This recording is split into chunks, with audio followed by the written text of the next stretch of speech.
The NFL on CBS is sponsored by Joker Folia 2 in theaters October 4th and by Burger King.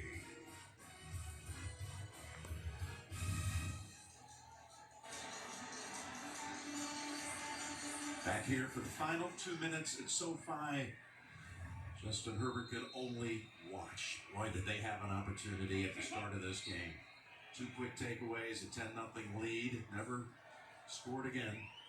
Tonight on CBS begins with 60 Minutes. It's Caitlin Clark and the superstars of the WNBA, followed by the premiere sneak peek of the Summit, plus a new Big Brother. That's tonight on CBS Sunday. It's been great to watch women's basketball take off this last year and just seeing how special and many talented players there are out there. So it'll be a must watch for me and my family.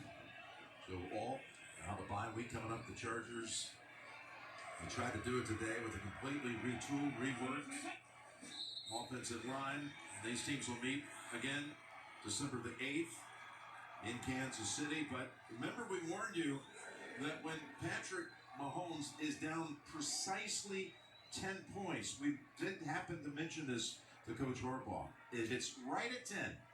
Not 9, not 11, 10. He's 12-0 now after today. 12-0 in those games. How do you explain that?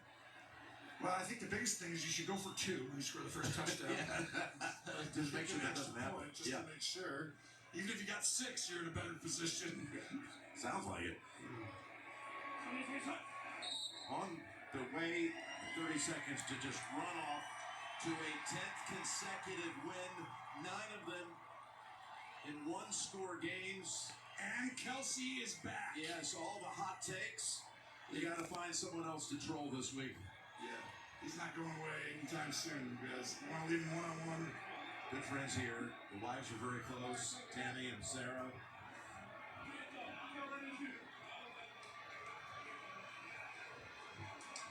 And Herbert battled. You could tell he couldn't move. But he's a competitor and want to go. They just didn't have the resources. The guys, too many guys hurt Jim for them to be at their best. But they tried. The Chiefs remain undefeated. The final score, Kansas City 17. Los Angeles Chargers 10 tonight on CBS begins with 60 Minutes for Tony, Tracy, and Gene. This is Jim Nance saying so long from Los Angeles. We're going to join James Brown in New York right after this. Chiefs win it.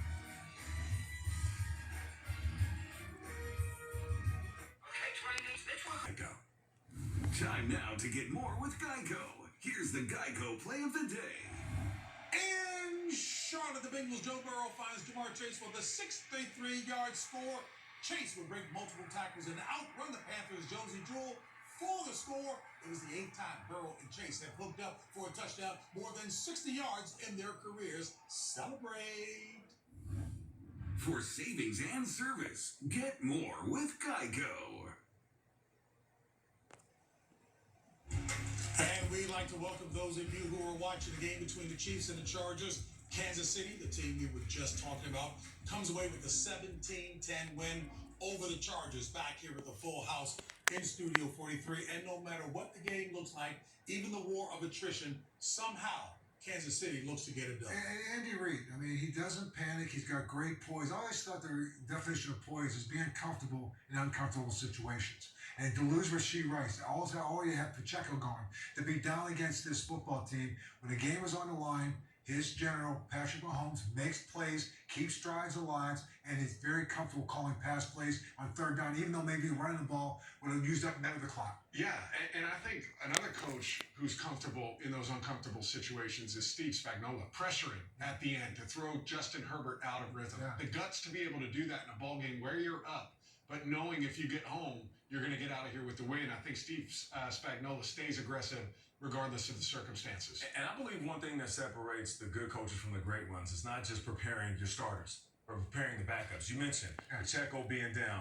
Who steps in and steps up? Kareem Hunt, someone who's familiar with the team, but hasn't been on the roster. And then you have Rashee Rice. He goes down. Who steps up? Some of the younger players, the complementary players, Xavier Worthy being more of a threat in this offense. I mean, I just love the fact that the guys behind the guys become the men that step up when players go out. And you and I mentioned that we don't talk about Andy Reid enough. So nice to hear these guys talk about it. And Steve Spagnuolo. Of course, we talk about the name Patrick Mahomes, and that is exactly who Tracy Wolfson caught up with after the game. Patrick, this has kind of been the season so far. It hasn't been pretty, but you find a way to win. Can you pinpoint how you keep pulling these games out? Yeah, I think guys just believe. Obviously, we're starting games not the way we want to offensively. But at the end of the day, you just got to keep pushing. We're going to try to keep getting better and better, but as long as we keep getting wins, you can't really complain. What has been the struggle for you so far? Yeah, I think defenses are just playing well. We're hitting some deep shots, but we're turning the ball over too much. I'm turning the ball over too much. It's killing drives. So you got to clean it up. And I know it sounds like we say that every week, but we'll keep working at it, and hopefully as the season goes on, we get better at it. We saw Rashee Rice go down with that injury. I know that was hard to watch. Other guys, though, stepping up, and specifically we saw vintage Travis Kelce. Did you know that was coming? Yeah, I know he always has it, and he just, whenever we need him, man, he comes out and makes plays, and I was happy for him. Guys make plays today. We'll see what happens with Rashee. Hopefully we can get him back at some point this season, but if not, other guys got to step up, and that's what the football's about, and I think they got a lot of good guys out there that can go out there and make plays. Appreciate the time. Enjoy the win. Yeah, thank you.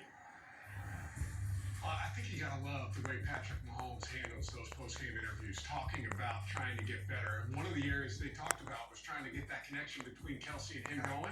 We saw kind of in the pregame, there were some spots where he was open. Today, he was able to find him. 9 targets, 7 receptions, 89 yards. I mean, this is the type of performance we're used to seeing from these two, and I think it's going to be critical that they stay on the same page with Rashee Rice. Looking like that injury could be serious, could be, extended period of time with him out of the game. Yeah, you were spot on before the game, saying that Patrick Mahomes should take on some of the responsibility for not getting Travis Kelce involved. And when you're facing a team like this, that play zone that gives you those windows, you're dropping back and you're looking for the big shots like they had Xavier Worthy on. But when you're playing against a mostly zone-ran team, you're going to be looking for Travis Kelce. He is one of the best route runners, period. But when it's a zone, he knows how to find those pockets, whether it's over the ball route, crossing routes, or just sitting right in those spots where Patrick Mahomes needs them. And they just have that combination, knowing exactly what each other is thinking. When you talk about Steve Spagnuolo at the end of the game, talking about closed night games, the one guy that thrives in those situations is Chris Jones. Yeah. Chris Jones becomes a man that is possessed, particularly in the last few minutes of a game. He puts him in one-on-one situations. He gets a lot of different looks, and this guy is disruptive. And again, he's another guy who knows on the defensive side of the ball how to finish a game. Yeah. I love the expressions that our coach comes up with. Being comfortable when it's uncomfortable. I like the old school coming back up out of the ashes when everybody is dumping on you. Sam Darnold and the Minnesota Vikings today. Man, this guy was impressive. So many different ways he can attack you down the field. He's going to find guys down the sideline, right? Jordan Addison, over the top. Nice to have him back. Yep. Then you're going to find Naylor, just right over the middle. This is great design. Getting guys open in zone, right? Going through those zone coverages, finding the void.